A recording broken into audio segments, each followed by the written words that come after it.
Chenro mar chanjo jamni duto te pachoka mar geng'o tuoche. E bwo chenro ni dhok maromo milion 22 gi diek milion 50 biro yudo chanjo. Koloso e nyasi mar oganda jomaa e gwenge ma Samburu, jatend piny William Ruto wacho ni maeri dhi konyo e geng'o tuoche jamni kendo yawo chiro mar uso jamni e pinje maoko. Kamano bende omedo ni piny owacho keto thenge bilion 1 mar ng'iewo jamni ahinya ne gwenge ma oro nege jamni e pachoka.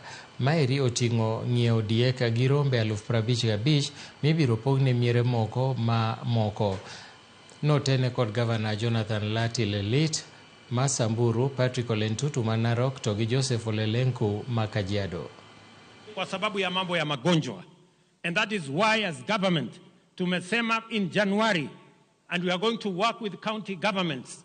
Na ni vizuri niseme katika mkutano huu ya wafugaji ya kwamba January we are starting the process of vaccinating 22 million heads of cattle and 50 million heads of sheep and goats to make sure that we deal with disease control so that we can access both national and international markets for our beef, our mutton, and all the other products that we are working on. As the Ma Nation, we want to play our central role in supporting the advancement of our country, Kenya, to make our contribution as the Ma Nation in solidarity with the rest of the nation of Kenya in support of your government, Mr. President.